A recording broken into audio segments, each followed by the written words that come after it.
현 상황은 5월 동주입니다. 라는 글이 정말 많은 공감을 받았죠. 현재의 셀트리온을 바라보는 세 가지 입장이 그야말로 5월 동주입니다. 뭉대고름님께서 정말 잘 정리해 주셨는데 그 내용 소개해 드립니다. 저 닥터세콤은 여러분과 함께 10년, 20년, 30년 장기적으로 오래오래 국내 최고 바이오 기업 셀트리온의 성장을 지켜보고 싶습니다. 현직 의사와 함께 이번 내용 자세히 보시고 뒤에 코멘터리와 구독자분들 반응도 함께 끝까지 시청해 주시면 정말 감사하겠습니다. 그럼 내용 보시겠습니다. 지금의 상황은 5월 동주입니다. 배는 언젠가 강 건너편에 도착합니다. 우리가 자중질환하지 않는다면 우리도 이 강을 건널 수 있습니다. 현재 셀트리온이라는 주식의 주요 주체는 창업주를 비롯한 대주주, 공매도 세력, 개인주주입니다.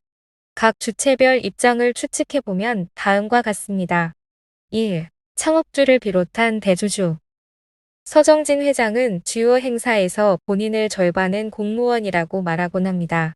본인이 거대한 부를 잃었지만 한국의 상속법에 따르면 보유 주식 평가 금액의 절반은 국가에 상속세로 납부해야 하기 때문입니다.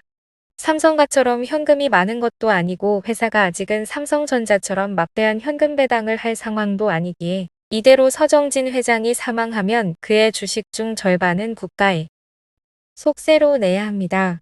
그런데 문제는 아직 우리나라 상속세는 주식과 같은 현물로 상속세를 납부하는 게 불가능합니다.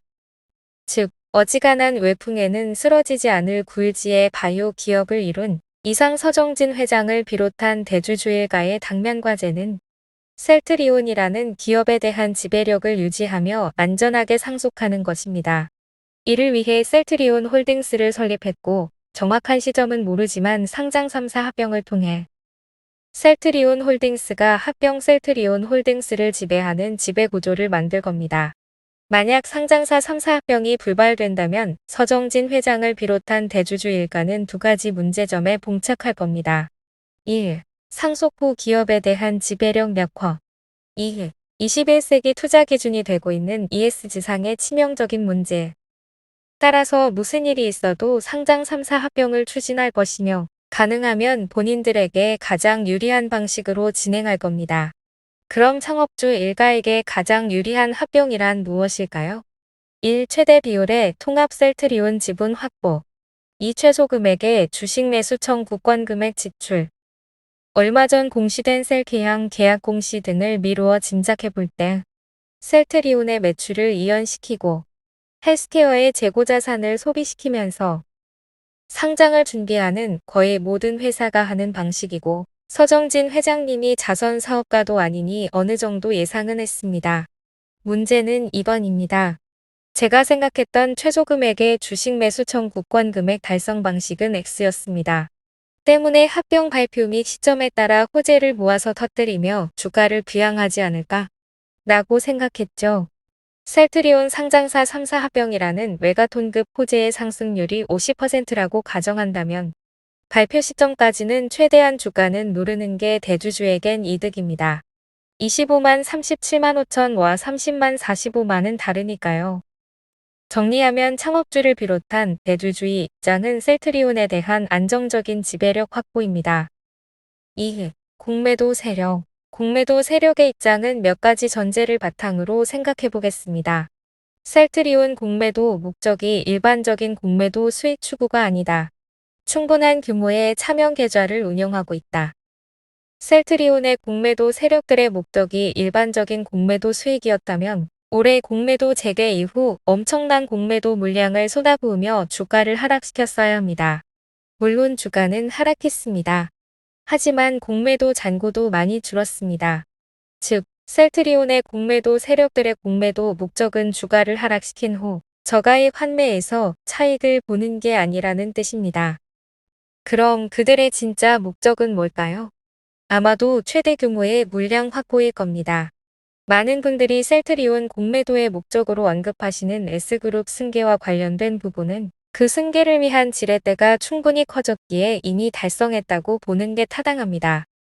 전 정권과의 유착으로 인해 얻어진 안 좋은 이미지도 수년간의 여러 작업을 통해 많이 사라졌고 내 동료가 되라라는 전략으로 수많은 동료도 만들었으니 더 이상 지렛대의 성장을 위해 넉의 나무를 밟을 필요는 없습니다. 그렇다면 1400만 주에 달했던 공매도 잔고가 390만 주로 줄어드는 동안 1000만 주의 주식은 어디로 갔을까요? 다는 아니겠지만 상당 부분은 그들의 차명 계좌에 있을 거라 봅니다. 그게 아니라면 지난 2년여 동안 JP모건, 모건 스탠리 등 공매도 몸통 창구를 통해 그들이 했던 바보 같은 행동들이 납득이 안 되니까요. 서서히 주가 하락. 가끔씩 급등시키며 심야개미 매도 유도. 단기 바닥에서 소규모 환매하며 차명 계좌로 매수. 머지않아 발표될 상장 3사 합병 이후 분명 셀트리온 3사의 주가는 급등할 겁니다. 그렇게 되면 그 전까지 고통받아왔던 많은 분들이 소규모 수익 및 본전을 보고 떠나시겠죠. 이런 과정에서 공매도 세력들은 가능한 많은 물량을 확보할 것이고요.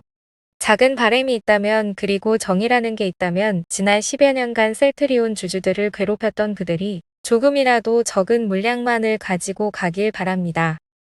3. 개인주주. 개인주주들은 투자금액, 투자기간 그리고 평단가가 너무 상이하기에 하나로 묶어서 생각하는데 논리적 기약이 있습니다.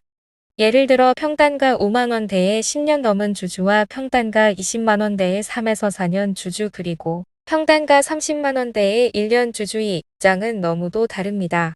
유일한 공통 목적은 수익이겠죠. 아마도 평단가 20만원이 넘어가는 1에서 4년 주주들 중 많은 분들은 합병 발표 후 주가가 오르면 적당한 선에서 수익 실현하시고 떠나시거나 비중을 줄이실 겁니다. 셀트리온이 세계 최고의 회사도 아니고 국내에도 충분히 좋은 기업, 좋은 주식 많으니까요. 반대로 셀트리온만큼 힘든 주식도 찾아보기 힘드니 고통을 줄이는 차원에서라도 어느 정도 수익 실현은 당연하다고 생각. 그런데 문제는 내년이 22년이라는 겁니다. 22년은 대한민국 주식 역사상 세금 없이 양도 차익을 실현할 수 있는 마지막 해입니다. 규모가 너무 크신 분들은 제외지만 한 종목당 평가 금액이 10억 내외인 개인 주주분들은 매년 대주주 회피를 위해 연말에 주식을 팔고 연초에 다시 매수합니다. 그런데 이런 웃지 못하는 일도 올해가 마지막입니다. 23년부터는 5천만 원 이상의 주식 양도 차익에 대해 과세가 시작되니까요. 대주주 셀트리온에 대한 안정적인 지배력 확보, 공매도 최대 규모의 물량 확보, 개인 수익 실현. 정리해 보면 현재의 주가와 주가 방향은 창업주를 비롯한 대주주와 공매도 세력의 이해와 일치합니다. 그리고 우리 개인주주들의 이해와는 정확히 불일치하죠. 하지만 불구대전의 원수인 대주주와 공매도 세력이 잠시 이해가 맞아 암적 동의하게 함께하고 있는 이 상황에서 우리가 물량은 뺏기지 않는다면 저강 건너편엔 우리의 목도 분명 있을 거라고 봅니다.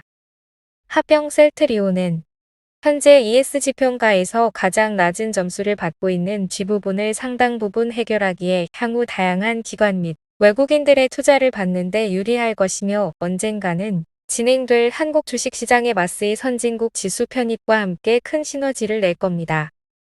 다들 힘내시고 꼭 정상에서 만납시다. 오을동주 오나라 사람과 월나라 사람은 서로 싫어하지만 한 배에 타서 강을 건너는데 풍우를 만나게 되면 왼손과 오른손처럼 서로 돕게 된다. 정말 늘 너무너무 감사드리고 구독자 여러분을 정말 많이 아낍니다. 사랑해요.